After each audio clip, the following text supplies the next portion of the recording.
नमस्कार। आज फिर रविवार है और आज हम फिर आपके सामने एक बहुत महान व्यक्तित्व को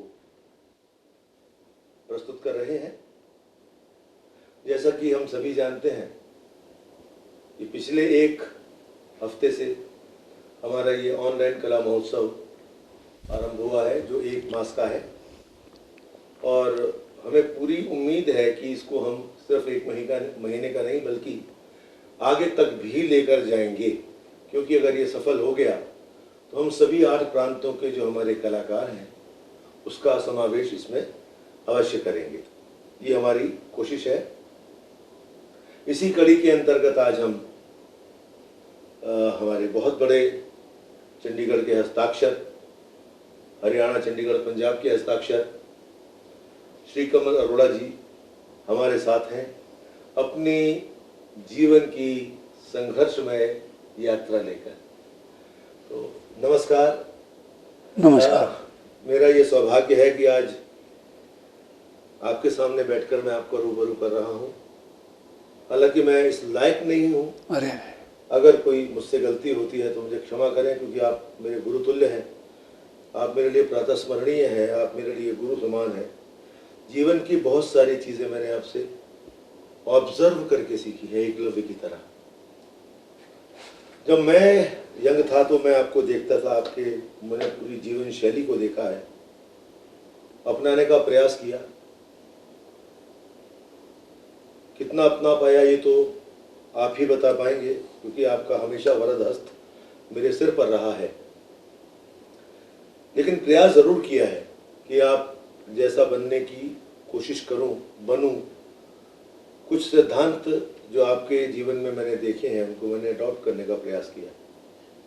तो आज ये रूबरू इसलिए आवश्यक है कि आज की जो यंग जनरेशन है उसको ये बात पता नहीं लग पाती कि जो आदमी 75 वर्ष का है, 80 वर्ष का है, उसने अपने जीवन में क्या क्या किया।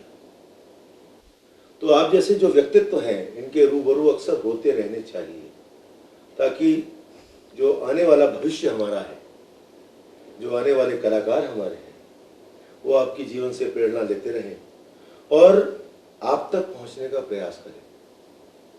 क्योंकि जो मैंने महसूस किया है, जो मैंने देखा है, आप एक पूरी थिएटर की यूनिवर्सिटी है। थिएटर का पूरा एनएसडी है जो आप चंडीगढ़ में हम आपको देखते हैं। आप यहाँ सुशोभित है और ये चंडीगढ़ का ये मान बढ़ाता है कि आप जैसा व्यक्तित्व हमारे बीच में मौजूद है और आज भी बिना थके अनथक मेहनत करके प्रयास कर रहा है लोक कलाकारों की सेवा करने। तो आपको प्रणाम हृदय से और तन मन से भी। और आपकी हम यात्रा की ओर चलते हैं। आप ने जैसे बताया कि आपकी उम्र 79 साल है, तो जीवन में बहुत ज़्यादा आपके उतार चढ़ाव आए होंगे। आपका बचपन कहाँ से आरंभ हुआ, कैसे आरंभ हुआ, आज यहाँ से हम इस बात की शुरुआत करते हैं। जिंदगी हादसों का एक हुजूम है। ये तो मैं था कि दरमियाँ से निकल गया। क्या बात। इस तरह से मेरा जन्म हुआ पंजाब के उस हिस्से में जो पाकिस्तान में है जी। बहुत छोटे से थे, लगभग 5.5 पौने 6 साल का रहूँगा। पार्टीशन हो गया। पेरेंट्स उस स्थान को छोड़ करके जो है शरणार्थी के रूप में एक बहुत ही अमीर परिवार में जन्म हुआ था, परंतु वो परिवार वहाँ से शिफ्ट करके जो है चल पड़े। लुधियाना पहुँचे। लुधियाना वहाँ पर जहाँ पर टिके हुए थे वहाँ पर जो है कॉलरा फैल गया, इसलिए वहाँ से जो है एक ट्रेन में बैठ करके इलाहाबाद के लिए चल पड़े। क्योंकि हमारे साथ एक परिवार और था, उनके कोई रिश्तेदार इलाहाबाद में रहते थे, इसलिए उन्होंने कहा कि वहाँ चलते हैं। पर रास्ते में किसी ने मेरे फादर को ये समझाया कि आप तो बहुत धनाढ़ व्यक्ति हैं, आपने बड़ा बिजनेस किया है, तो आप वहाँ जाओगे किसी के सहारे पता नहीं क्या होगा, इसलिए अच्छा होगा कि आप एक ऐसे स्थान पर आप बरेली के पास, वो शख्स उन्हें मिला था ट्रेन में ही, उसने कहा कि आप यहाँ उतर जाइए। तो बरेली और शाहजहाँपुर के बीच में एक स्थान है छोटा सा, तिलर, जी, वो गुड़ की, तिल की और मूंगफली की बहुत बड़ी मंडी, तिलहन, हाँ जी, तो वो बहुत बहुत बड़ी मंडी थी। उन्होंने कहा कि यहाँ व्यापार होगा वो, और वहाँ उतर गए। तो हम लोग जिस तरह से रिफ्यूजी थे वैसे ही थे। वहाँ जिस धर्मशाला में ठहराया गया, लोग देखने आते थे कि पंजाबी कैसे होते हैं। तो मतलब इस तरह से सिलसिला शुरू हुआ। वहाँ से ही खैर धीरे धीरे एक मकान ले लिया पिताजी ने। उनको कुछ सरकार की तरफ से ऐसी सहायता मिली कि उनको कुछ कोटे मिल गए जो बिज़नेस कर सकते थे, और वो काफ़ी सिलसिला चल पड़ा और हम लोगों ने पढ़ना शुरू किया। तो वहाँ के एक इंटर कॉलेज में, जिसकी प्राइमरी क्लासेस थी, उसमें जो है पढ़ना शुरू किया और वहाँ से सिलसिला शुरू हुआ पढ़ाई लिखाई का। और वहाँ 12th तक वहीं मैंने पढ़ाई की। पढ़ाई के अलावा जो कुछ भी मैं आज हूँ, उसका बेस जो है, आधार जो है, वो उसी एजुकेशनल इंस्टीट्यूशन से और वहाँ के ही अध्यापकों से प्रारंभ हुआ। तो इस तरह से ज़िंदगी चलती गई। मैं आगे बड़ा होता गया, काम करता गया। वहाँ पर पढ़ाई की, पढ़ाई के साथ साथ जो है उसके बाद बरेली कॉलेज में पढ़ा और वहाँ शिक्षा प्राप्त करने के बाद जो आगे ज़िंदगी चल पड़ी। तो बचपन जो है बहुत मुश्किल था, और सबसे बड़ी मुश्किल ये थी कि जब मैं 9 साल का ही हुआ तो पिताजी की मृत्यु हो गई। उसके बाद घर में और कोई नहीं था बड़ा। मेरे भाई मुझसे बड़े हैं, मगर माँ थी, वो ज़्यादा पढ़ी लिखी नहीं थी, और हम लोग थे। तो इस प्रकार से अपना अपना देखो, अपना अपना सीखो, तो इस तरह से जो है सिलसिला शुरू हुआ। और वहाँ के बहुत से अध्यापकों का प्रभाव, पढ़ाई लिखाई, वही सब कुछ चलता रहा। पढ़ाई लिखाई में मैं मीडियोकर था, कुछ सब्जेक्ट्स में बहुत अच्छा, कुछ में बहुत ख़राब। तो इसलिए जो है, और वहीं से सारे सिलसिला शुरू हुआ। जो कला का और किसका शौक़ जो है, नाटक का या जो भी चीज़ों का है, वो भी वहीं से शुरू हुआ। कौन सी स्ट्रीम की आपने पढ़ाई की? सब्जेक्ट क्या थे आपके? आर्ट्स। आर्ट्स। आर्ट्स में शुरू में तो जो सारे सब्जेक्ट्स होते हैं वही थे। उसमें मैथ्स, आप हैरान होंगे, मैं उन व्यक्तियों में से हूँ जो मैट्रिक विदाउट मैथ्स हूँ। जी, ओह जी। 3 साल के लिए इलाहाबाद बोर्ड ने ये एग्जेम्पशन दी थी कि जो लोग मैथ्स नहीं पढ़ना चाहते, वो लोग जो है मैथ्स की जगह कॉमर्स या फाइन आर्ट्स ले सकते हैं। जी। तो इसलिए मैं जब 9th में मेरे केवल जो है मैथ्स में 100 में 7 नंबर आए, तो इसलिए जो है वो आगे बिल्कुल साफ लग रहा था कि अब तो 10th में फेल ही होना है। इसलिए मैंने सब्जेक्ट किसी तरह से बड़ी कोशिश करके सब्जेक्ट चेंज किया। जी। और सब्जेक्ट चेंज करने के बाद उसकी जगह कॉमर्स ले लिया। जी। वो फाइन आर्ट्स वाले टीचर माने नहीं, उन्होंने इजाज़त नहीं दी। हालांकि उनके साथ बहुत कुछ करते थे हम काम, मगर उन्होंने इजाज़त नहीं दी, इसलिए कॉमर्स ले लिया। और कॉमर्स के एक जो टीचर थे वो इतने अच्छे थे कि उन्होंने कहा कि लो तुम चिंता ना करो, मैं तुम्हारा 2 साल का कोर्स ये 8 महीने में करा दूंगा। और उसमें 60% मार्क्स कॉमर्स में ले लिए। इस तरह से जो है, हालांकि टोटल जो है 58% थी, डिवीज़न फर्स्ट नहीं थी, सेकंड डिवीज़न थी, मगर उस सब्जेक्ट में जो है वो 8 महीने में ही जो है वो आ गए। तो इस तरह से वही उसके आगे फिर पॉलिटिकल साइंस, सोशियोलॉजी, इसका जो है कॉम्बिनेशन BA तक था, MA में सोशियोलॉजी। तो ये आप ये स्ट्रीम लेकर और आप नाटक के साथ कैसे जुड़े? उसके पीछे क्या एक रहस्य है या क्या कहानी है? नाटक के साथ जुड़ने का कारण परमात्मा की देन है। जी। जिस स्कूल में मैं पढ़ना शुरू किया, उस इंटर कॉलेज की जो प्राइमरी सेक्शन थी, उसमें एक दिन मैं बहुत शरारत कर रहा था। तो एक जो है मॉनिटर जो था वो मुझे सज़ा देना चाहता था। तो उसने कहा कान पकड़ो, मैंने उसी के कान पकड़ लिए। अच्छा। तो उसने कहा, तब तक वो सीनियर टीचर थे, वो आ गए, वो कहने लगे कि ये क्या कर रहे हो? तो मैंने कहा जी इन्होंने कहा कान पकड़ो, मैंने पकड़ लिए।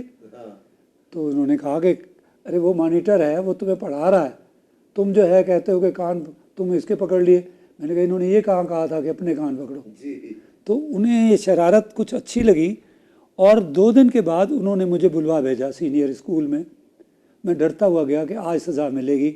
उस दिन तो टीचर ने छोड़ दिया था, बहुत सीनियर टीचर थे वो। उन्होंने कहा बेटा मैंने तुम्हें इसलिए बुलाया कि एक फैंसी ड्रेस हो रहा है, उसमें तुम हिस्सा लो। और मैं उस वक्त लगभग 6 और 7 साल के बीच की उम्र रही होगी। तो उसमें फैंसी ड्रेस में उन्होंने मुझे रोल दिया, और वो रोल दिया एक कपड़ा बेचने वाले का, और वो गज़ कैंची लटका करके फेरी वाला बन गया मैं। और उसमें मुझे फर्स्ट प्राइज़ मिल गया। कुछ ऐसा किया होगा, कुछ हो गया होगा जैसा टीचर ने बताया। और फर्स्ट प्राइज़ में एक हमाम की टिक्की, एक टावल, और एक जो है वो आप ये देखिए कि टावल, हमाम की टिक्की और एक सोप केस ये मिला। मैं आने वाले 2 साल तक शायद सिर्फ हमाम साबुन से ही नहाया करता था, इतना ज़्यादा। मतलब वहाँ जो टीचर थे जिन्होंने मुझे बुलाया था, वो टीचर बाद में मेरे गुरु थे। वो स्वयं गुरुदेव रविन्द्रनाथ टैगोर के शिष्य रह चुके थे, शांति निकेतन से ही पढ़कर आए थे। और उन्होंने उस जगह, उस इंस्टीट्यूशन में एक वर्कशॉप खोल रखी थी परमानेंट, जिसमें नए लोग सीखें और थिएटर चलाएं, आगे थिएटर बढ़े। साल में 2 बार ड्रामे किए जाते थे, यानी नाटक किए जाते थे, और उन पर टिकट लगाई जाती थी। उससे जो पैसा आता था उससे बिल्डिंग में पैसा लगता था, या कमरा बन जाता था, या लैब का सामान आ गया, या कुछ और आ जाता था। उस सिलसिले में उन्हें मेरा कुछ अच्छा लगा उस पहले रोल से ही। और उसके बाद एक ड्रामा हुआ जिसमें उन्होंने मुझे रोल दिया, और उस रोल से जो है सिलसिला शुरू हुआ। तो उसके बाद हर साल नाटक में 2 बार नाटक साल में किए जाते थे, और उसमें पैसा कमाया जाता था, और पैसा इंस्टीट्यूशन पे खर्च होता था, जो बहुत बड़ी बात थी। और वो उन्हीं गुरु जी की देन थी। मेरे गुरु वो शारदा चरण चटर्जी थे, बंगाली टीचर थे, इंग्लिश पढ़ाते थे, ग्रामर पढ़ाते थे, और वो नाटक चलाते थे। और छुट्टियों में बच्चों को छांट के सैटरडे संडे को ड्रामे की क्लासेस लगती थी, 4-4 घंटे उनको सिखाया जाता था। जो अच्छा करते थे उनको फिर और आगे किया जाता था। और इस तरह से मैंने साल दर साल जो है ड्रामा किया, टिकट लगी, इनाम मिले, इज़्ज़त हुई, और मैं लगने लगा कि मैं शायद नाटक के लिए ही पैदा हुआ था। तो वहाँ से सिलसिला शुरू हुआ। जहाँ तक मुझे याद है कि किसी एक कार्यक्रम में आपने जिक्र किया था कि पहला रोल जो है ना वो एक अकाल पीड़ित बच्चे का था। जी। जब आप 8 वर्ष के थे। जी हाँ। उसके बारे में थोड़ा सा आप बताइए। एक्चुअली मैं बहुत पतला दुबला था जी। और वो टीचर जो 8 टीचर थे, वो ड्रामे के 5 लोगों का एक ग्रुप था जो नाटक करवाते थे। जी। उन गुरुजी के अलावा 4 और लोग थे। तो जो आर्ट और क्राफ्ट वगैरह सारा वर्क देखते थे, उन्होंने मुझे चुना। उन्होंने कहा कि इस बच्चे का रोल तुम करोगे। उन्होंने मेरे ऊपर मुझे कहा पेट अंदर की तरफ कर लो, और मेरी रिब्स पर जो है सारा प्रिंट कर दिया वाइट से। तो जब रात को लाइट जली तो ऐसा लगा जैसे जो है वो ये वाकई अकाल पीड़ित बच्चा है जो भूखा मर रहा है, एक अंडरवियर पहने हुए भूखा जो है वो। और मैं डर के मारे कांप रहा था। कांपते हुए उन्हें लगा कि ये जो है ये रोल कर रहा है। मैं तो डर के मारे कांप रहा था। उन्हें लगा कि ये अकाल पीड़ित बच्चा है। और उस पर इतनी तालियां बजी कि उन तालियों के बाद मुझे 2 सीन में और आना था। जब दूसरे सीन में आया तो मेरे अंदर इतना कॉन्फिडेंस आ गया कि मैं ढूंढ रहा था कि मेरे माता जी और मेरे भाई बहन और कहाँ बैठे हैं लोग, और कहाँ बैठे हैं। इतना कॉन्फिडेंस था। और जो 2-3 डायलॉग बोलने थे बोले। उसके बाद हर साल जो है वो नाटक, दोनों बार जो नाटक होते थे उसमें भाग लिया, सीखा। उनकी एक बाकायदा जिस तरह से यूनिवर्सिटीज़ में और कॉलेजेस में आजकल जो है एक ख़ास किस्म की ट्रेनिंग दी जाती है, उस तरह की ट्रेनिंग वो देते थे। और वो बराबर गर्मी की छुट्टियां कम होती थी हम लोगों की, जो छांटे हुए 30-35 बच्चे थे उनकी सर्दी की छुट्टियां कम होती थी। सैटरडे संडे को उन्हें टाइम देना पड़ता था और उसी से नाटक सीखा, उन्हीं से सब कुछ सीखा। नाटक की जितनी बाकी जो और टीचर्स थे वो भी कोई एक डिक्शन के लिए काम करते थे टीचर, एक बिल्कुल उसी तरह से जैसे कोई जो है एक यूनिवर्सिटी या एक बहुत बड़ा इंस्टीट्यूट हो जो नाटक सिखाता हो, इस तरह से उन्होंने करवाया और उसी तरह से सीखने का मौका मिला। ये है सिलसिला जी। एक तरह से। तो आपका चंडीगढ़ आना कब हुआ? चंडीगढ़ में 1961 में आया। जी। 1961 में आया। वो एक ऐसा हादसा ज़िंदगी में हुआ जी। कि उसमें पिताजी की मृत्यु के बाद कुछ लोगों से पैसा लेना था। उनमें मेरे बहुत नज़दीकी रिश्तेदार मेरे नाना और मेरे 2 मामा थे।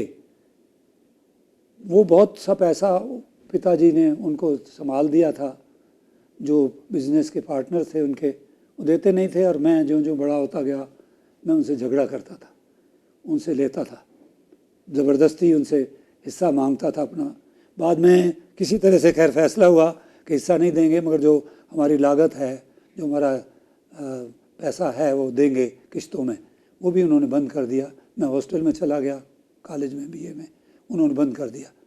मैंने उनसे झगड़ा करना शुरू किया और जब उन्हें लगा कि ये अब 4 साल बाद वापस आ गया है, तो उन्होंने एक ऐसी स्कीम बनाई कि जो है वो इसको दुनिया से उठा दिया जाए जी। और मेरा कत्ल कर दिया गया और मैं मरा नहीं, जी। मगर 7.25 महीने हॉस्पिटल में रहा। आपके ऊपर अटैक हुआ? जी हाँ, मुझे बाकायदा हायर करके कुछ लोगों को जो है मुझ पर आक्रमण किया गया, कांटे भाले और उनसे मारा गया। और उसके बाद जो है पहले एक्सीडेंट किया गया, उसके बाद मारा गया। और मेरे 32 इंजरीज़ थी, इंक्लूडिंग 9 हेड इंजरीज़। इसलिए मैं 9 दिन कोमा में रहा। उसके बाद कुछ दिन मुझे इंजेक्शन्स लगाकर बेहोश किया जाता था और उसके बाद जब होश आया, उससे ज़िंदगी बदल गई। ज़िंदगी यूँ बदल गई कि 7 महीने जिस तरह से आज लोग कहते हैं कि अज्ञातवास में रहो, अलग रहो, किसी के साथ ना मिलो, मेरी वही ज़िंदगी थी। मैंने वो भी दिन देखा है कि मेरे बिस्तर के पास वाले जो है बिस्तर पर एक लाश है और मैं हूँ, बाकी उस कमरे में कोई नहीं, क्योंकि बाकी सब मरीज़ दौड़ गए। तो इस तरह से कुछ सीखने को मिला, उससे मेरी सोच बदल गई। मैं चाहता था अमीर बनना, मैं चाहता था बड़ा आदमी बनना, मैं चाहता था मैं आगे बढ़ कर के जो है वकालत करूँगा, मैं आगे ये करूँगा वो करूँगा। मगर वो उस सिलसिले में कुछ मुकदमेबाजी हुई, कुछ जिन लोगों ने मारा था वो पकड़े गए, उनका सब कुछ, फिर जो वहाँ कुछ होता है कोर्ट्स में, उसमें भी। तो मैं उससे बचने के लिए मेरी माँ ने एक स्कीम बनाई कि डॉक्टर से लिखवाया कि इसको आगे आने वाले समय में कम से कम 4 महीने किसी हिल स्टेशन पर रखा जाए। जी। हिल स्टेशन नज़दीक तो नैनीताल था, मगर वो नैनीताल में भी नहीं भेजा गया, मुझे शिमला भेजा गया। जी। और वो महीना था अक्टूबर का, और उन दिनों में यहाँ अक्टूबर में चंडीगढ़ में बहुत सर्दी पड़ती थी। तो मेरे एक रिलेटिव थे, उन रिलेटिव के पास मुझे पहले यहाँ भेजा गया और उन्होंने फिर मुझे जो है वो शिमला वहाँ कुछ दिन रहने का प्रबंध करवाना था। मगर मुझे यहीं इतनी ठंड लगती थी कि मैं कुछ नहीं कर सकता था। इसलिए मैंने जो है सोचा कि मैं आगे शिमला तो जा ही नहीं पाऊँगा, तो मैं यहीं रह गया। और कुछ महीने के बाद फिर मैं धीरे धीरे यहीं रह गया। और वो भी चाहते थे कि मैं वापस वहाँ ना जाऊँ, क्योंकि जो लोग अब मैं बच गया हूँ, शायद दोबारा आक्रमण करें तो मैं ना बचूँ। ये है जीवन की इसका एक कारण, जिसकी वजह से मैं यहाँ पहुँच गया। मगर जाको राखे साइयाँ मार न सके हुए, तो मैं अभी मरा नहीं, पहले से ज़्यादा उत्साहित होकर के आया। ये है कारण। तो ये आपके चंडीगढ़ आने का कारण रहा? कारण ये रहा। उसके बाद थिएटर में आप चंडीगढ़ में भी एक थिएटर ग्रुप था जो बहुत मशहूर था अभिनेत के नाम से, और मैं भाग्यशाली हूँ कि मैं भी उसका कहीं ना कहीं थोड़े समय के लिए पार्ट रहा हूँ। तो उसमें आप कैसे आए और आपके साथ जो लोग जुड़े, वो डॉक्टर वीरेंद्र मेहंदी रत्ता थे, मुझे वो ठाकुर साहब थे, ये कई लोग, और प्रहलाद अग्रवाल जी जी थे जो जीसीएम से रिटायर हुए, और एक दो और बहुत बड़े बड़े लोग थे। यूनिवर्सिटी के सारे लेक्चरर्स ही थे जहाँ तक मुझे ध्यान है। आदित्य प्रकाश जी थे, सारे लेक्चरर्स ही थे वो। लेक्चरर थे या पीजीआई के कुछ डॉक्टर्स थे, कुछ और एक आध एडवोकेट थे, मतलब वही लोग थे। एक्चुअली मैं जब यहाँ चंडीगढ़ में आया तो मेरा सबसे पहले जो है भाग सिंह जी, जो यहाँ पंजाबी थिएटर और उसके लिए और पंजाब गवर्नमेंट में वो कार्यरत थे, वो बहुत, उनसे मुलाकात हुई किसी एक और दोस्त थे उनके थ्रू। तो मैं थिएटर का व्यक्ति ढूंढ रहा था यहाँ आने के बाद 1961 में, 60 के एंड में मुझे भाग सिंह जी से जो है वो बलबीर दीपक नाम के वो थे, बाद में मेरे पास पढ़ाते भी रहे, उनके सहायता से मैं भाग सिंह जी के पास पहुंचा और थिएटर के बारे में और कुछ जो है वो शुरू सोचा कि क्या किया जाए, कैसे किया जाए, और उनके साथ रोल भी किया। उन्हीं दिनों में टैगोर थिएटर बन रहा था चंडीगढ़ में, तो उसमें जो है उसका तीसरा चौथा प्ले जो हुआ उसमें एक छोटा सा रोल करने का भी, जो चौथा प्ले टैगोर थिएटर में हुआ उसमें एक रोल करने का मौका मिला। उसके बाद मैंने थिएटर शुरू कर दिया जी। और थिएटर शुरू किया जो है वो टैगोर आर्ट्स और स्टेज आर्ट्स, दो संस्थाएं बनाई अलग, कॉलेज से बिल्कुल अलग। मैंने एक्चुअली कॉलेज खोला था यहाँ जी, उसके बारे में बात करेंगे बाद में। जी। तो वो एक टैगोर आर्ट्स और एक थिएटर आर्ट्स के नाम से दो संस्थाएं भी बनाई, उसमें कुछ लोगों को जोड़ा, उनके साथ थिएटर करते थे। 21 प्लेज किए हम लोगों ने जी। तब तक। अभिनेत जो है डॉक्टर मेहंदी रत्ता से मेरी पहचान थी काफ़ी अच्छी, वो दूर दराज से कुछ रिश्तेदार भी हैं जी। और उनके पास आना जाना था, इन लोगों से परिचय था। तो उन्होंने वो आधे अधूरे नाटक कर रहे थे अपनी तरफ से, और उसके लिए उन्होंने कहा कि मुझे तुम्हारी हेल्प चाहिए जो है वो मेकअप के लिए और सेटिंग वगैरह के लिए, दिल्ली चलना है। तो दिल्ली गया मैं उनके साथ और 2 दिन वो नाटक हुआ, और उसमें जो है वो मैंने उनका मेकअप भी किया और सेटिंग में हेल्प की। तो वो वहाँ से जो है उनके साथ और संपर्क बढ़ गया। आप हैरान होंगे कि जब मैं दिल्ली गया तो उसमें एक शो, उस दिन जो है मोहन राकेश खुद उसमें मौजूद थे उस नाटक में, और ज़िंदगी में सबसे पहली बार और अब तक आखिरी बार मेरा मेकअप ख़राब हुआ उस दिन, क्योंकि एक शख्स ने ज़बरदस्ती मुझसे कहा कि मेरे मूंछ लगानी है। उसने 4 कैरेक्टर करने, उसमें 4 चरित्र है, आपको पता है। तो उसने जो है वो कहा कि मैं जब जुनेजा के रोल में आऊँगा तब मुझे मूंछ लगानी, और वो मूंछ जो है वो तैयार थी, तो कोई उस पर बैठ गया, वो चली गई उसके साथ। फिर ताज़ी मूंछ बनानी पड़ी वो मुझे, मैं उनको मना करता रहा, उन्होंने कहा चिपका दी, और वो उतर गई। उस वक्त उतर गई जब वो रोल कर रहे थे। और उस दिन मुझे, मगर वो आखिरी गलती थी, और मोहन राकेश बैठे हों, डॉक्टर मेहंदी रत्ता जी का प्रोग्राम हो, और उसमें जो है वो इस तरह की हालत हो जाए, वो हुई, मगर शिक्षा भी मिली, उससे सीखने को मिला। तो इस तरह से जो है सिलसिला शुरू हुआ। उसके बाद जब उन्होंने अभिनय शुरू किया तो पहला प्ले जो है आषाढ़ का एक दिन किया, उसमें मुझे बुलाया, मगर मैंने इन्हें एक दिन मैं गया इनके साथ पास, मगर मैंने कहा कि मैं आपके साथ नहीं जुड़ पाऊँगा इस प्ले में, क्योंकि मेरे स्टूडेंट्स का, मेरा अपना कॉलेज था, तो उसके जो स्टूडेंट्स हैं उनका एग्ज़ाम नज़दीक है, तो मैं रोज़ शाम को नहीं आ पाऊँगा, मेरी इवनिंग क्लासेस होती हैं। तो इसलिए जो है, मगर उसके लगभग 1 साल बाद, लगभग कुछ महीने बाद, गर्मियों की छुट्टियों में जो है वो जो है एक प्ले शुरू हुआ। आधे रंगाचार्य जी का प्ले था, सुनो जन्मेजय। सुनो जन्मेजय में मैंने रोल किया, और उसमें आम आदमी, जी हाँ, वो जो है आम आदमी जो है वो आदमी में बना, और उसमें बड़ी प्रशंसा मिली। उसमें जो है इन लोगों का, ख़ास करके ठाकुर साहब जो उसके डायरेक्टर थे, उनका बहुत बड़ा वरदान था कि इतना अच्छे ढंग से हुआ। और उसके बाद फिर मैं वो स्टेज आर्ट्स भी बंद कर दिया मैंने जी। और टैगोर आर्ट्स भी बंद कर दिया जी। और मैं अभिनेत के साथ जुड़ गया। फिर उसके बाद क्योंकि मेरे पास समय कम था तो उनके साथ नाटक हो सके यही बहुत था मेरे लिए और यही मैं करता रहा बराबर।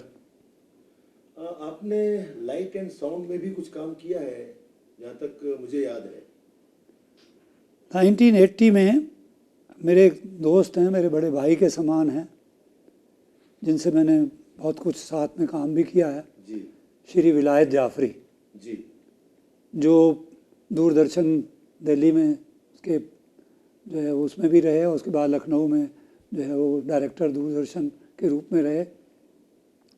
वो उससे पहले दूरदर्शन ज्वाइन करने से पहले वो सॉन्ग एंड ड्रामा डिवीज़न में थे जी। और वहाँ लाइट एंड साउंड के हेड थे वो, जी। Deputy director light and sound.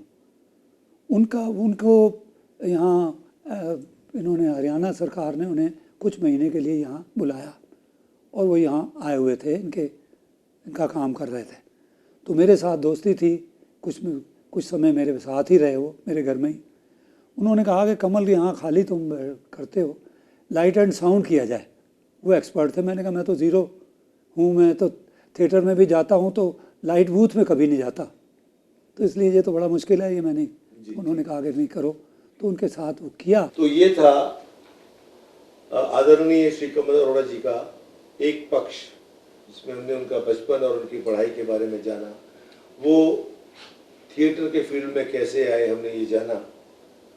उसके बाद मुझे याद है जब मैं यंग था और नया नया कॉलेज में लगा था एज लेक्चरर, तो टैगोर निकेतन नाम से आपने एक बहुत बढ़िया स्कूल खोला था और +2 तक, जहाँ तक मुझे याद पड़ता है वो स्कूल था।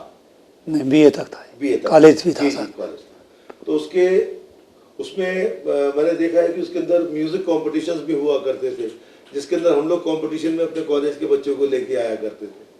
तो वो भी एक बहुत बड़ा अपने समाज के लिए रोल अदा किया। ये आपके मन में टैगोर स्कूल खोलने का या कॉलेज खोलने का ख्याल कैसे आया? देखिए, मैं अपने गुरु श्री शारदा चरण चटर्जी से बहुत ज़्यादा प्रभावित था। वो इंग्लिश के लेक्चरर थे जी। और इंग्लिश ग्रामर पढ़ाते थे, मेनली ग्रामर और पोइट्री। मेरे ऊपर उनका बहुत बड़ा प्रभाव।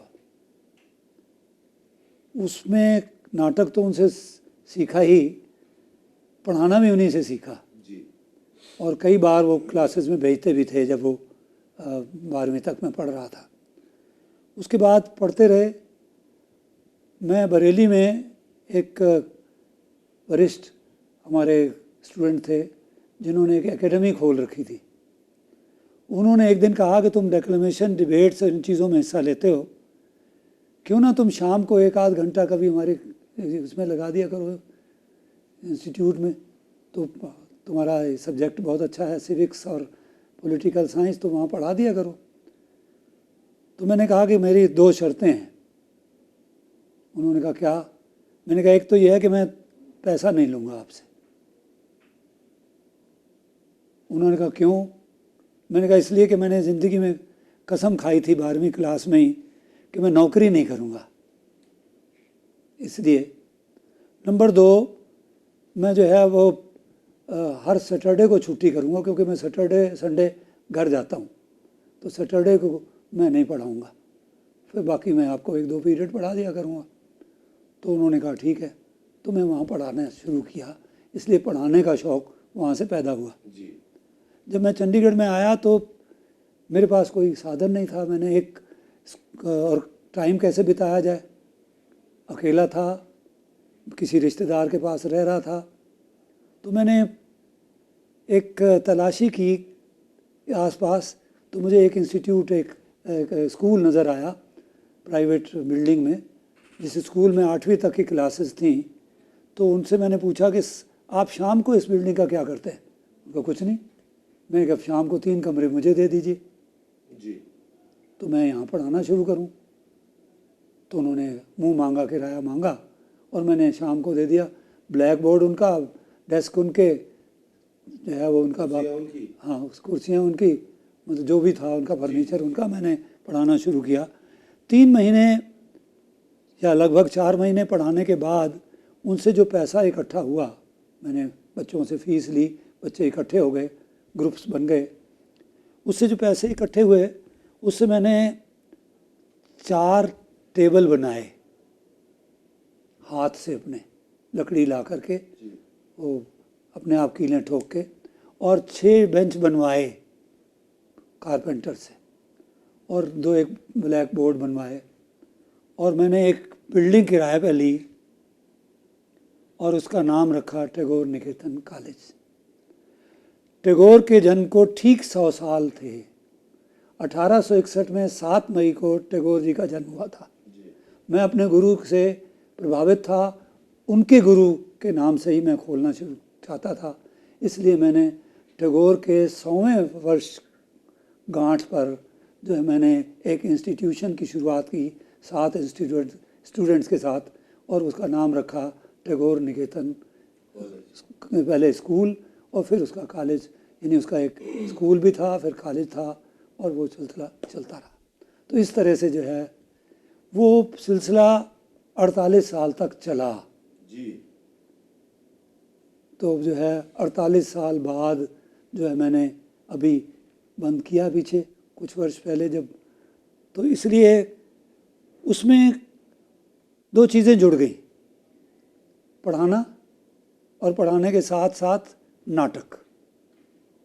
मैं नाटक खुद तो करता ही था, मैंने सोचा कि इन बच्चों को भी जैसे मेरे गुरु ने मुझे सिखाया, मैं इनको क्यों ना सिखाऊं। और ये बहुत सौभाग्य की बात होती है कि आप के पास रॉ मटेरियल हो, आप कुछ करना चाहते हैं तो आप स्टूडेंट्स कहाँ से लाएंगे। मेरे पास तो रोज़ के थे जी। तो मैंने इसलिए उनका सिलसिला शुरू किया, वीकली शुरू किया। हर सैटरडे को 1 घंटा, 1.5 घंटा, 2 घंटा जो मैंने अपने गुरु से सीखा था उस तरह से उन्हें इन चीज़ों में हिस्सा लेना सिखाया। करता गया, होता गया। इस तरह से जो है साल दर साल जो है लगातार जो है वो एक इंस्टीट्यूट, जिसके हर साल टैगोर थिएटर में बहुत बड़े रूप में प्लेज होते थे। और इसके बाद लगभग 30 साल इसमें मैंने जो है वो यूथ फेस्टिवल भी किए हैं। जी। मुझे याद है आप उस यूथ फेस्टिवल्स में ही आपके स्टूडेंट्स हिस्सा लेने आते थे, और वो बिना किसी सहायता के। ये बात मैं बड़े फ़ख्र के साथ कहता हूँ, उस परमात्मा की कृपा थी कि ना मेरे पास कोई सरकारी सहायता थी, न गैर सरकारी सहायता, और मेरी मूर्खता भी इसमें शामिल थी कि मैं किसी से सहायता लेना भी नहीं चाहता था। तो वो सिलसिला चलता रहा, और मैं उसी फीस से ये सारा सिलसिला, उस फीस से जो है वो कॉलेज भी चलता, मेरा परिवार भी चलता, और उस फीस से जो है ये एक्टिविटी भी चलती, और वो ये सारा सिलसिला चलता रहा। मैं खुद जो है अभिनेत के साथ नाटक करता रहा, मैं खुद टैगोर निकेतन के बच्चों के साथ नाटक करवाता रहा, फिर और स्कूल्स के साथ और कॉलेजेस के साथ उनके स्टूडेंट्स को लेकर कोई नाटक करवाता रहा। तो करना और कराना दोनों चीज़ें, क्योंकि नाटक सिखाने से जितना नाटक आता है उतना करने से नहीं आता, ये मेरा मानना है, और ये मेरा सिलसिला चलता रहा। तो ये स्कूल जो कॉलेज था, इसको बंद होने का क्या कारण रहा? अब कमर्शियल हो गया काम। ओहो जी। मैं तो टोटली नॉन कमर्शियल था जी। इधर पैसा आया, इधर लगा दिया, परिवार का खर्च निकल आया, बच्चे पढ़ गए मेरे, बस इतना ही बहुत था जी। इसके अलावा साल के आखिर में कुछ नहीं बचता था। मगर जो है फिर लोग आ जाते थे, स्टूडेंट्स भी काफ़ी आए, मैंने हज़ारों स्टूडेंट्स पढ़ाए, इसलिए चलता रहा। पर मैं पैसा बचा नहीं सकता था, बस वो इसलिए जो है वो चलता रहा। तो यहाँ धीरे धीरे यूनिवर्सिटीज़ खुल गई, कॉलेजेस खुल गए, बड़े बड़े इंस्टीट्यूट बन गए, और कमर्शियल एक्टिविटी के सामने जो हम टिक नहीं सकते थे।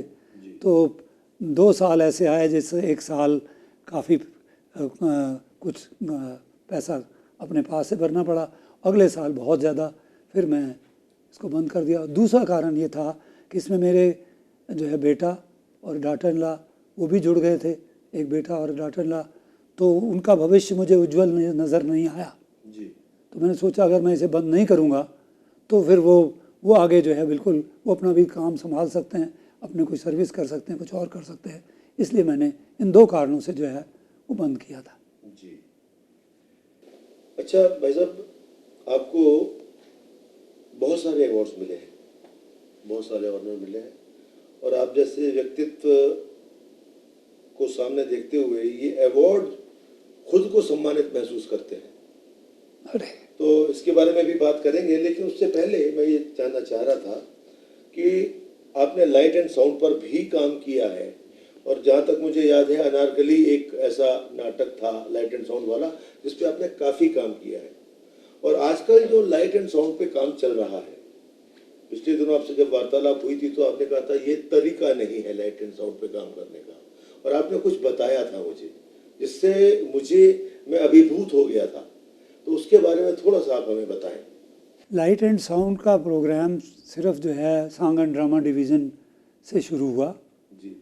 सांग एंड ड्रामा डिवीज़न ने उसको 6 महीने तक मिट्टी धुंध जग चानन हुआ के नाम से शायद हुआ। ये जो है एक ड्रामा किया था लगभग गुरु नानक देव जी पर, जो है 6 महीने तक वो चला, और मैं उसे देखने भी गया, उसको भेजा गया मैं वहाँ एक डिपार्टमेंट की ओर से, उनके ही सांग एंड ड्रामा डिवीज़न की तरफ से। तो मैं प्रभावित तो था, परंतु मेरा लाइट एंड साउंड से संबंध कोई नहीं था।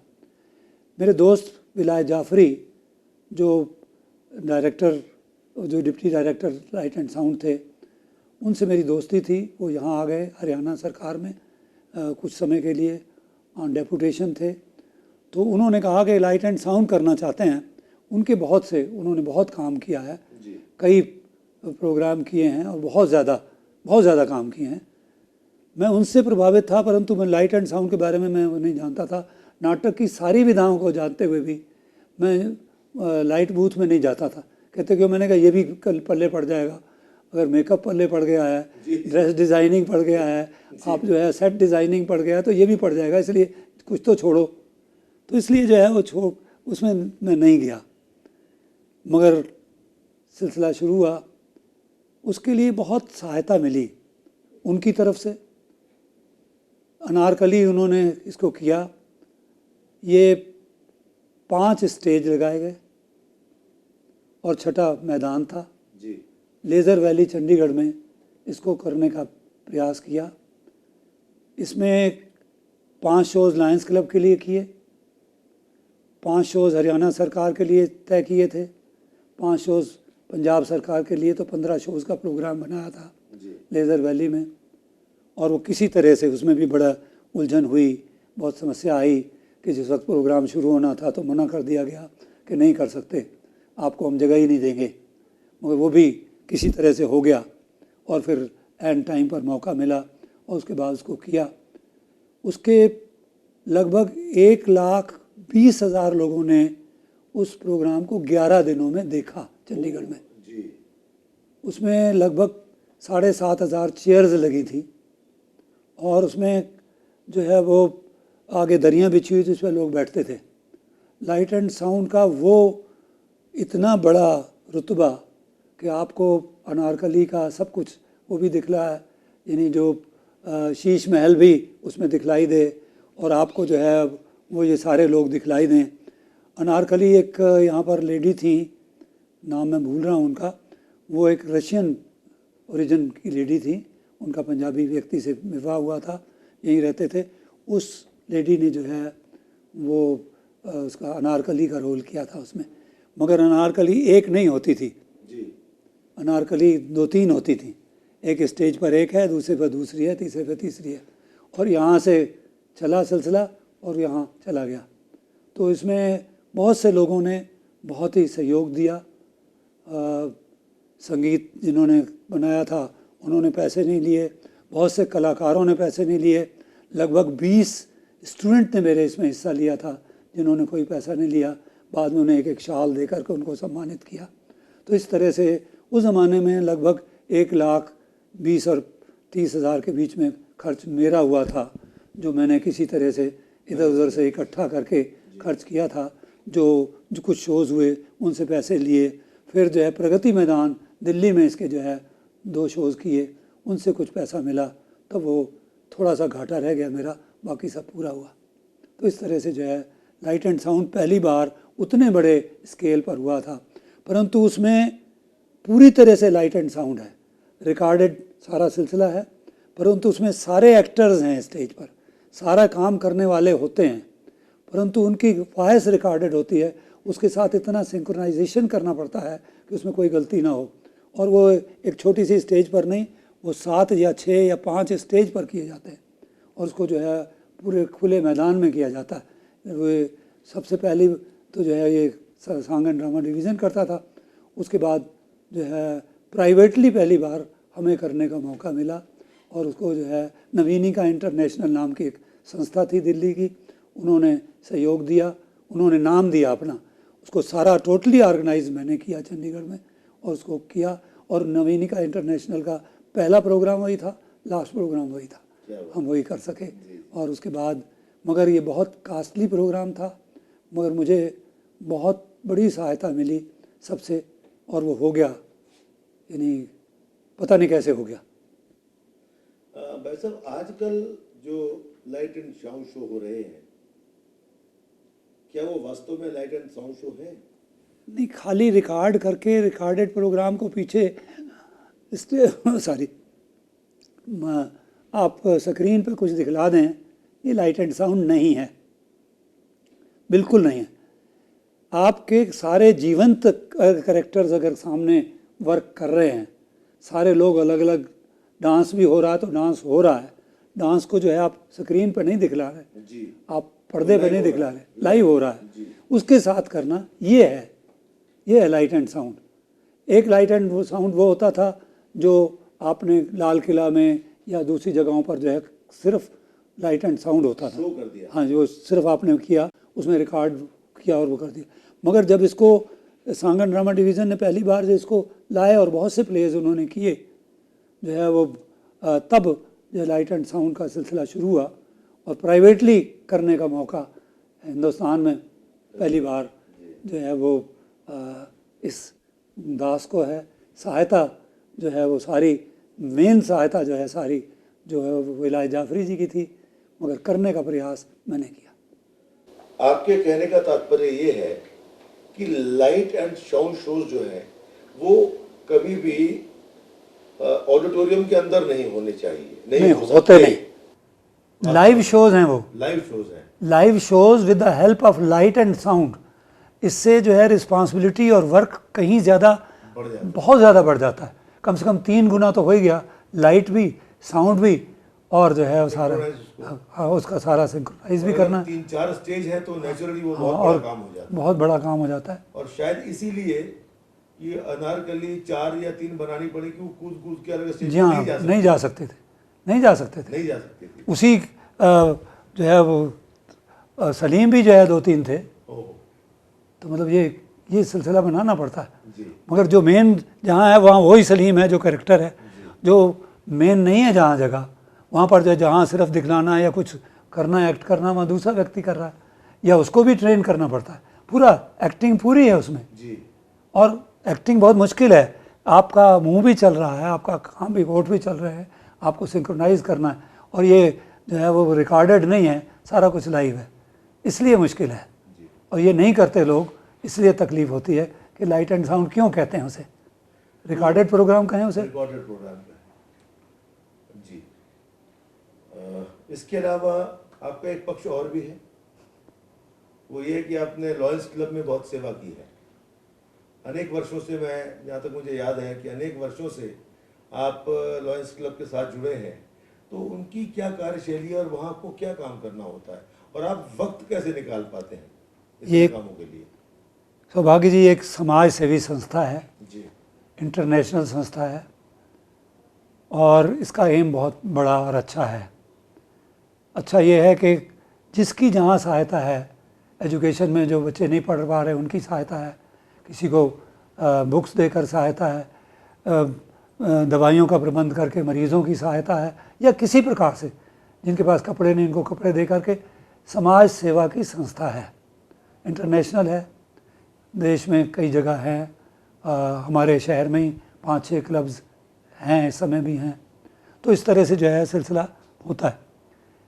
मैं अचानक मुझे एक बार यहाँ एक अमीर सेठ रामलाल हुआ करते थे, जिनका किरण सिनेमा और जगत सिनेमा है, जी वो मुझे जानते थे। तो मेरे पास आए, कहने लगे मास्टर तेरे दस्तखत चाहिए। मैंने कहा किस लिए? तुझे मेंबर बनाना है। मैं किस लिए, कहाँ मेंबर बनाना, मेरे पास तो टाइम नहीं होता, डबल टाइम पढ़ाता हूँ, मैं कॉलेज चलाता हूँ, फिर नाटक भी करता हूँ, बस यहाँ दस्तखत कर। मैंने कर दिए। तो पता लगा कि ये समाज सेवी संस्था है, जिसमें जो है वो जा कर के गरीबों की सहायता करना, किसी को अगर रोटी नहीं है तो रोटी देना, कहीं जो भी तरह का, किसी तरह का भी वो क्लब्स तय करते हैं और उस तरह से काम करते हैं। अच्छा लगा। उसके बाद उसी साल इन्होंने पहला मेला किया जी चंडीगढ़ में, 18 सेक्टर में जो हॉकी ग्राउंड है उसमें मेला लगाया गया। और मैं उसके बिल्कुल साथ वाले मकान में रहता था, कॉर्नर वाले में। जी इसलिए वहाँ पर जो है वो मुझे उन्होंने कहा कि तुम जो एक सीनियर व्यक्ति थे लायंस क्लब में, जो बॉम्बे से यहाँ आए थे काफ़ी, उन्होंने मुझे कहा कि तुम जो है वो ये पढ़ो, ये हमारा काम है और तुम्हारी ड्यूटी है, ये जो मेला होगा इसमें तुमने जो है वो अनाउंसमेंट सारी तुमने करनी है, स्टेज सेक्रेटरी तुम हो जी और ये पढ़ लो, तुम बताना है। तो मैंने वो ये माइक पे बोलना, झक मारना तो बड़ा मज़ेदार काम होता है, तो इसलिए मैंने वो स्वीकार कर लिया। और वहाँ मेला लगा, उसमें कलाकार आए और जो है उनका इंट्रोडक्शन करवाया और प्रोग्राम वो 2 या 3 दिन, शायद 2 दिन था तब, 2 दिन चलता रहा और बहुत अच्छा हुआ। उससे वाहवाही हुई, लोग जाने, और मुझे लगा कि इसमें स्कोप ये भी है कि ये काम भी हो सकता है, कला का काम भी हो सकता है। तो कलाकार बुलाए थे जो जगह जगह से आए थे, तो इसलिए सोचा कि ये तो कला के साथ भी जुड़ा हुआ है, तो मैं इसलिए इसके साथ जुड़ गया। परंतु उसके कुछ समय के बाद मुझे लगा कि यहाँ अमीर लोग हैं, सिर्फ उस वक्त तो सिर्फ इंडस्ट्रियलिस्ट ही थे। तो मैंने एक दिन किसी वजह से इसको त्याग पत्र लिखा और उन्हीं जो मेरे पड़ोस में रहते थे उनको मैंने देने गया कि मैं, ये अंकल थे वो, मैंने कहा अंकल ये माफ़ करिए, मैं नहीं कर पाऊँगा, मेरे पास समय नहीं होता और ये तो सारा कुछ अमीर लोगों का खेल है।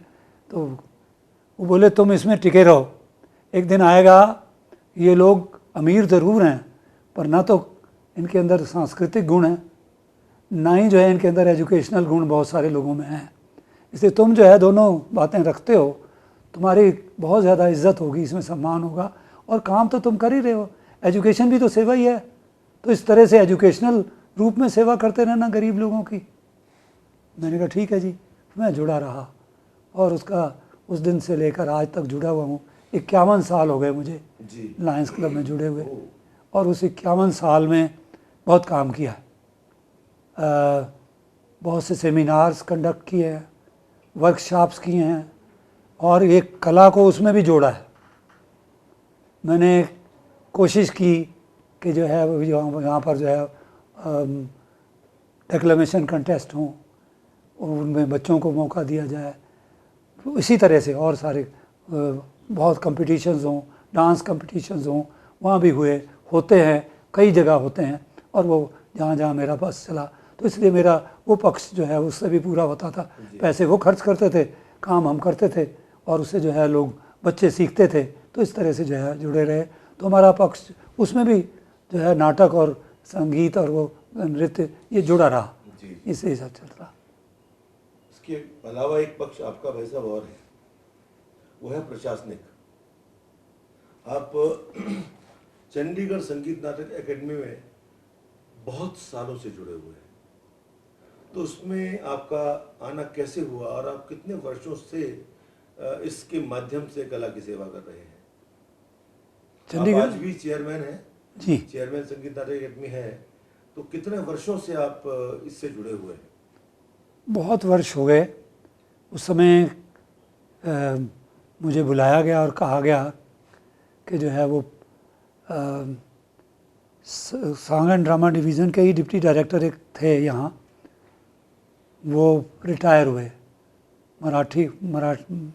मराठी थे, तो वो रिटायर हुए।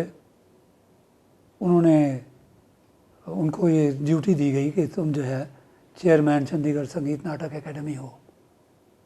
उन्होंने मेरा नाम भी जोड़ लिया, क्योंकि जानते थे वो सॉन्ग एंड ड्रामा डिवीज़न के साथ जुड़े हुए लोग थे। उन्होंने मेरा नाम भी जो है उसमें जोड़ लिया और मैं उसका मेंबर बन गया। तो एज़ मेंबर जो कुछ भी मीटिंग वगैरह होती थी कभी चले जाते थे। थोड़ा बहुत काम होता था, बहुत कम पैसे थे, बहुत लोग जुड़े हुए नहीं थे, तो मैं जो इस तरह से एक के बाद दूसरे साल लोग आते रहे। कभी किसी ने मेंबर बना लिया, कभी नहीं बनाया, तो इस तरह से तब 1 साल के लिए चेयरमैन होता था, 1 साल के बाद बदल जाता था, फिर दूसरा आ जाता था। तो इस तरह से उसके बाद उसमें ये हुआ कि एक दिन कमल तिवारी जी। वो मेरे दोस्तों में से, और मिलकर काम भी किया था हम लोगों ने, नाटक वगैरह से जुड़े रहे, और वो उनका संगीत के साथ तो बहुत गहरा संबंध है ही है। उन्होंने मुझे, उनकी रिटायरमेंट की बात हुई तो उन्होंने पार्टी दी लेक क्लब पर, और मुझे बुलाया, अपने सभी दोस्तों को बुलाया था, और वहाँ उन्होंने कहा कि कल से मैं संगीत नाटक एकेडमी का चेयरमैन बन रहा हूँ और तुम मेरे साथ सेक्रेटरी हो। मेरे पास तो टाइम नहीं होता, सवेरे शाम करना क्या है, कुछ नहीं होता, तुमने करना है। क्योंकि कमल तिवारी के साथ नाटकों से और इन चीज़ों से संबंध था। जी। मेरे प्रोग्राम्स में भी वो आते थे, मेरे प्रोग्राम्स के कई चीज़ों में जो है हिस्सेदार है वो, और उनकी पत्नी, काफ़ी हम लोग जुड़े हुए थे। तो मैं जो है वो, मैंने कहा चलो ठीक है। मगर उसके बाद मैं पुणे चला गया। मैंने कहा कि मैं तो अब 2-3 दिन के बाद जा रहा हूँ, 1 महीने बाद आऊँगा, क्योंकि उन दिनों मेरा एक बेटा वहाँ पोस्टेड था, तो मैं जून के महीने में वहाँ चला जाता था। जी। तो मैं पुणे चला गया, तो वहाँ मुझे इनका फ़ोन आया कि कुछ चेंजेस हैं। मैंने जिनको वाइस चेयरमैन रखा था वो मेरे गुरु हैं, इसलिए मैं अच्छा नहीं लगता कि उन्हें वाइस चेयरमैन रखूं। हालांकि बड़े तो आप भी मुझसे हैं, पर जो है वो मैं आपको वाइस चेयरमैन रखना चाहता हूं, और आप सेक्रेटरी नहीं हैं, सेक्रेटरी और व्यक्ति को रखूँगा, आप इसको स्वीकार कर लें। तो मैं वाइस चेयरमैन बन गया।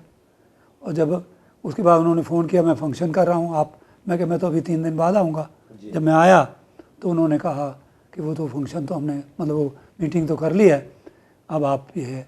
तो तब से मैं उनके साथ जुड़ गया, और फिर इत्तेफाक से कमल तिवारी को उस दौरान वो बीच में से जाना भी पड़ा, वो अमेरिका गए। उन दिनों में उनकी फिल्म भी 2 बनी, तो मुझे बहुत मौका मिला कि मैं उस काम को एज़ वाइस चेयरमैन होते हुए भी चेयरमैन के काम को संभालूं। और उनको मुझ पर बड़ा विश्वास था, इसलिए उन्होंने बहुत से काम मुझे सौंपा और मैं करता रहा।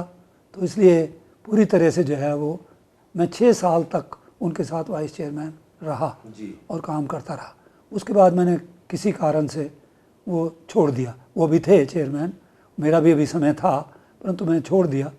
और उसके बाद फिर जो है मुझे चेयरमैन नियुक्त किया गया, अब से 5 साल पहले, सितंबर के महीने में। जी। और तब से मैं इस काम में जुड़ा हुआ हूँ। जी।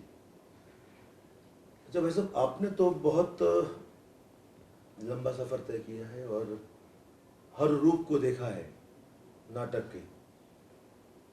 ये मोनो एक्टिंग और हिस्ट्रियोनिक्स और एकांकी, इनमें बेसिकली क्या डिफरेंस होता है?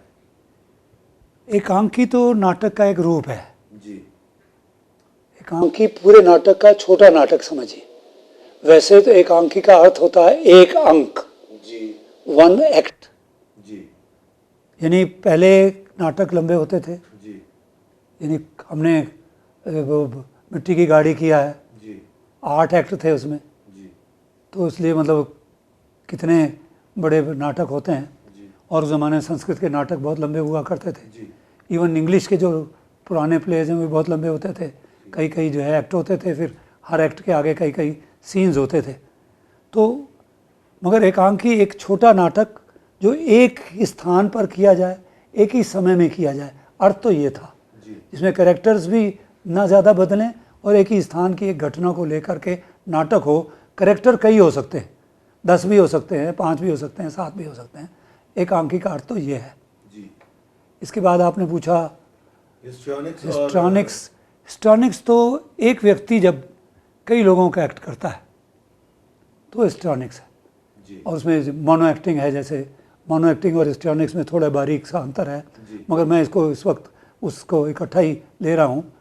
इसका मतलब है कि मैं हूँ, यहाँ बैठा हूँ आपके सामने बात कर रहा हूँ, और मैं हूँ गरीब आदमी हूँ, कुछ नहीं कर सकता, और कुछ रोटी हो तो दे दो यार, क्या जाओ जाओ, कुछ नहीं मिलेगा यहाँ से। ये हिस्ट्रॉनिक्स है, ये मोनो एक्टिंग है। एक ही व्यक्ति है, एक ही स्थान पर है, उसने जो है अलग से बोला, अलग कैरेक्टर क्रिएट किया, और वो 2-3 कैरेक्टर, 4 कैरेक्टर, 5 कैरेक्टर भी कर सकता है, और हमने किए।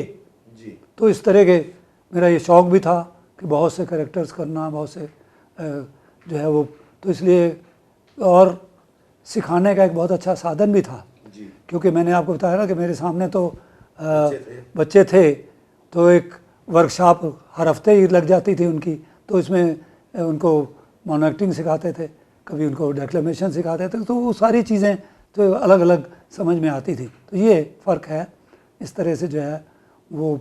अब इसमें एक और चीज़ है, वो है माइम, मूक अभिनय, जिसमें एक्ट तो करना है परंतु बोलना नहीं है। और ये सबसे ज़्यादा भारतनाट्यम के जो गुरु हैं उनको, वो आप जानते हैं कि वो सब कुछ करते हैं, उनसे सीखने को मिलता है। जी। भारतनाट्यम सबसे बड़ा मेरे हिसाब से वो है जिसमें बिल्कुल एक व्यक्ति जो है कितने कैरेक्टर्स करता है। वही रावण भी है, वही जो है सीता भी है, वही जो है वो उसके वो भी हैं, और किस तरह से जो है वो क्या एक्सप्रेशंस और एक्शंस, ये सारा करना।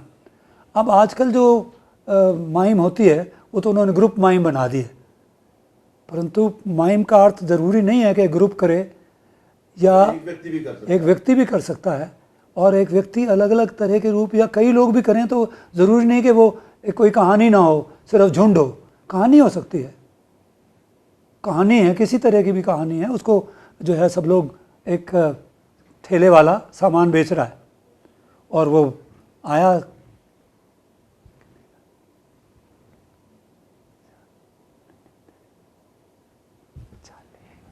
अब वो अच्छा ले भाई पैसे, इतने नहीं, इतने। मैंने ये मूक अभिनय बलराज साहनी का देखा था बॉम्बे में, एक नाटक में रोल कर रहे थे वो, और उनका रोल कुली का था, प्ले पूरा था, कुली का रोल था। और जब वो आए तो बोरी लाद कर आए, और ला कर के जो है वो उन्होंने बोरी फेंकी, ऊपर से गमछा उतारा, कमर में बांधा, और जो है वो पैसे मांगे। बोला नहीं, एक डायलॉग, एक शब्द नहीं बोला, पैसे मांगे। और मांगने के बाद वो आया, उसने यूँ पैसे निकाले और दे दिए। उसने जो है 5 रुपये तय किए होंगे और उसको 2 रुपये दे दिए।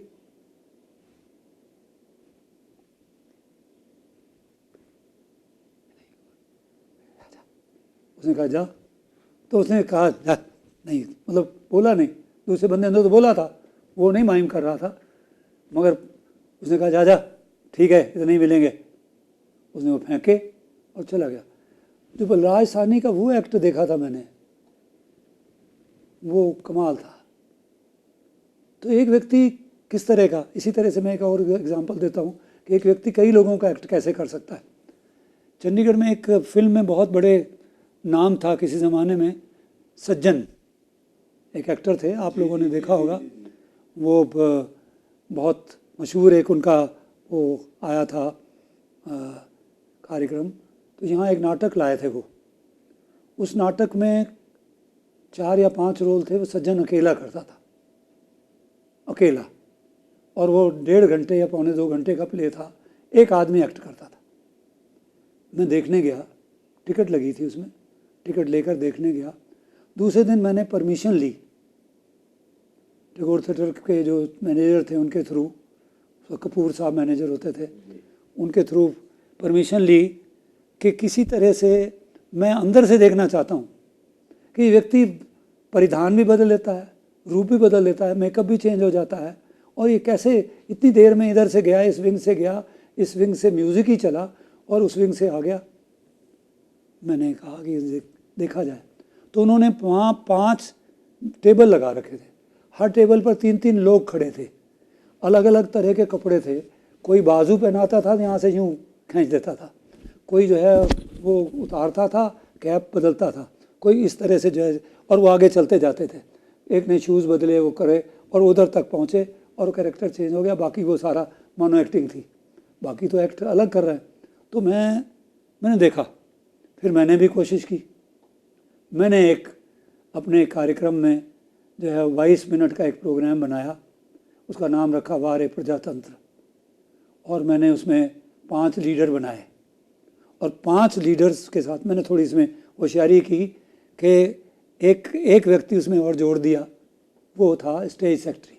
स्टेज सेक्रेटरी मैंने अलग बनाया, वो अनाउंस करता, कुछ बातें करता और उस व्यक्ति के बारे में बताता कि अब जो कैंडिडेट आ रहे हैं, उसमें मैंने यही कहा कि ये कैंडिडेट एक जगह नहीं रखे हैं कि आपस में लड़ पड़ेंगे, इसलिए अलग अलग कमरों में बंद कर रखें।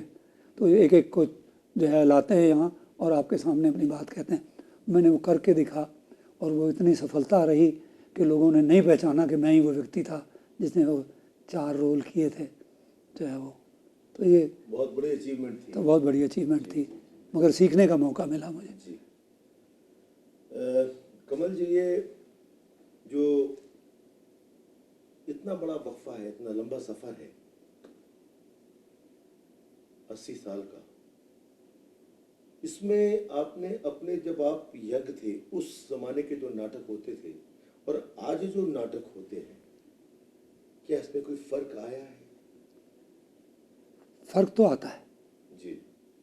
पहले जो नाटक थे वो हर जगह देवी देवताओं पर, जैसे सुल्ताना डाकू पर, या राखी की लाज, या जो है वो वृंदावन लाल वर्मा के नाटक थे, या और वो उस तरह के नाटक लिखे जाते थे, उस तरह के किए जाते थे। फिर धीरे धीरे रूप बदला, धीरे धीरे बदला, कुछ सामाजिक तत्व जुड़ते गए, फिर गरीबी पे नाटक बनने लगे, भिखारियों पर नाटक बनने लगे,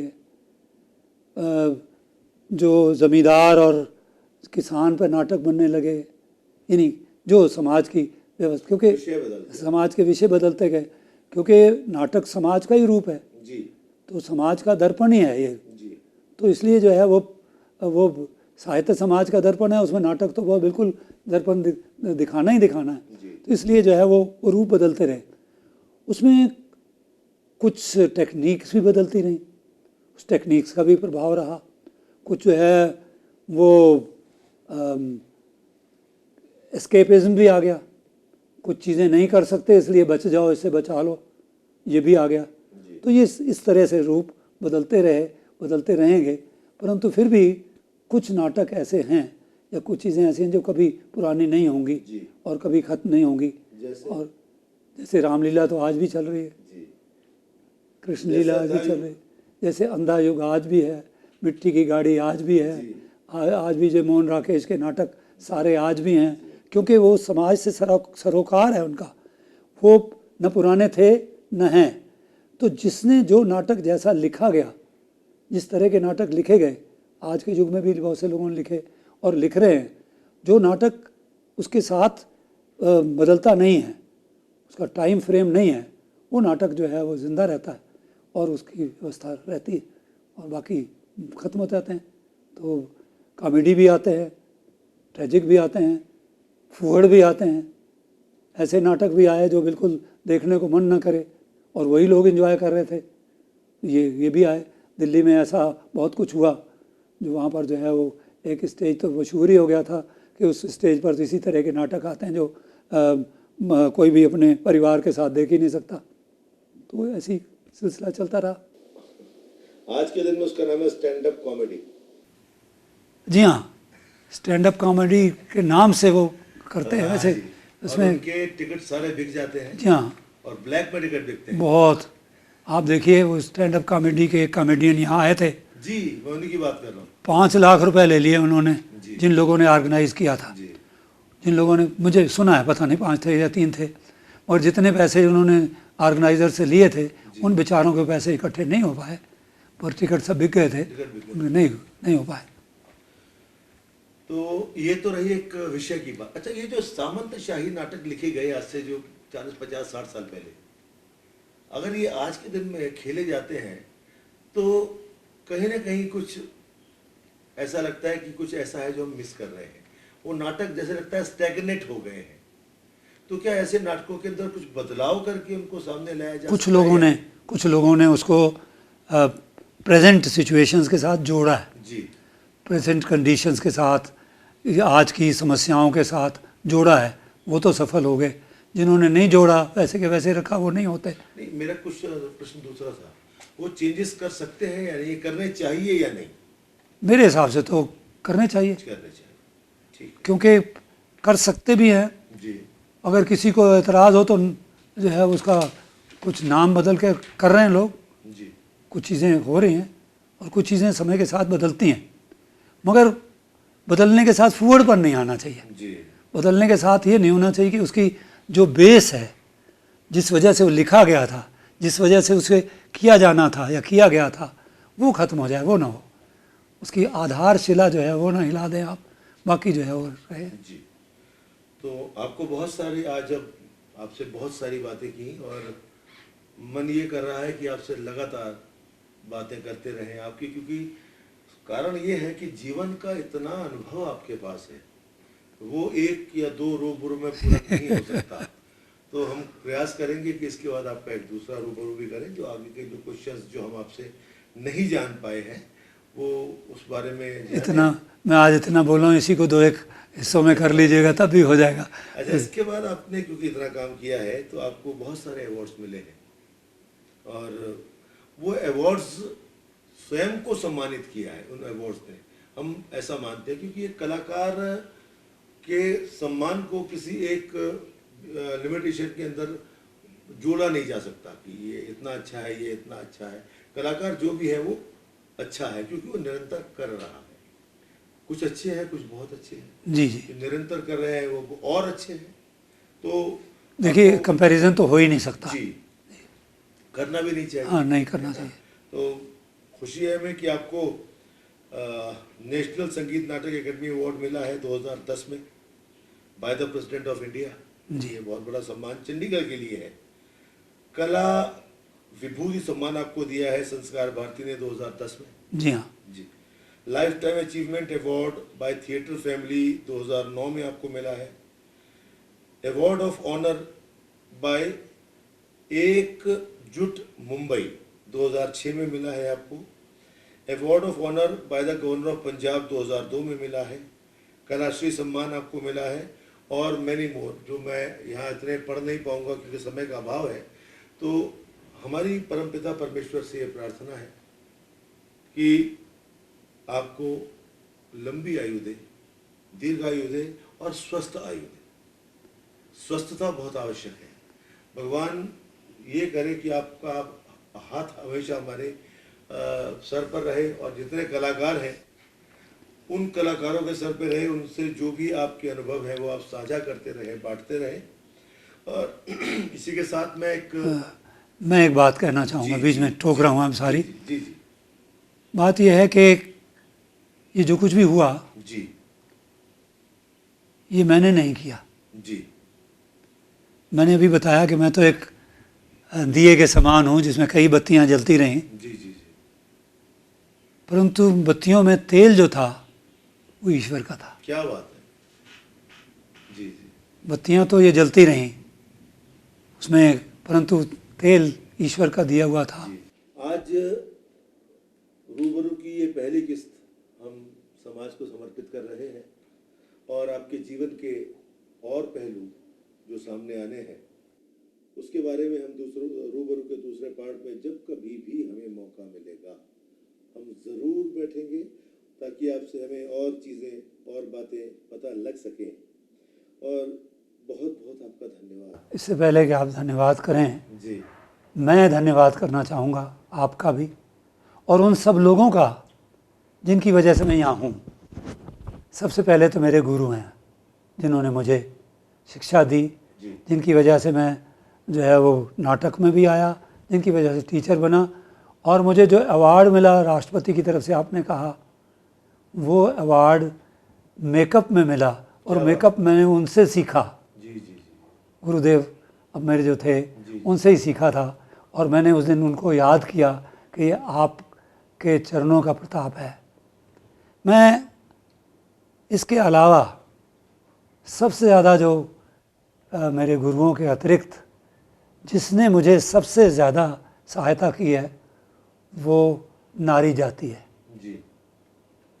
पहले मेरी माँ, फिर उसके साथ मेरी बड़ी बहन, उसके अलावा मेरे साथ काम करने वाले मेरे कुलीग टीचर्स, लेडी टीचर्स, इसके अलावा वो स्टूडेंट्स, ख़ास करके वो स्टूडेंट्स जिनकी वजह से मैं आज यहाँ हूँ, वो सब लड़कियाँ ही थीं।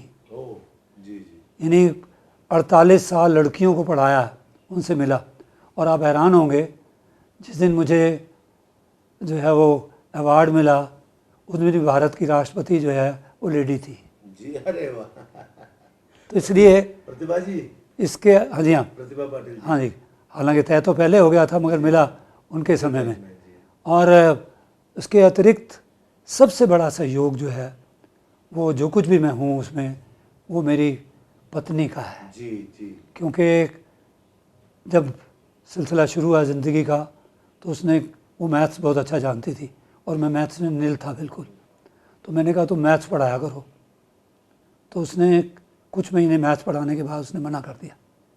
उसने कहा मैं घर संभालूंगी और आप थिएटर, कॉलेज, अपनी कला, इसको संभालिए और इसके बाद आपको देखना, पीछे मुड़कर देखना नहीं पड़ेगा। इसलिए ज़िंदगी के वो साल जो मेरे साथ थी वो, उसमें बहुत बड़ा सहयोग रहा और मैं महसूस करता हूँ उसके बाद उसका ही जो है वो वरदान है उन बच्चों को, जो मेरी आज बहुएँ हैं दो, उनका बहुत बड़ा वरदान है। क्या बात, बहुत बड़ा सहायता है। इसलिए मैं स्त्री जाति से बहुत ज़्यादा उनके दिए हुआ सम्मान है, उनका दिया हुआ ये सब कुछ है, मैं आभारी हूँ उनका। और आभारी हूँ आप जैसे मित्रों का, दोस्तों का, जिन्होंने मुझे हमेशा सराहा है, उत्साहित किया है।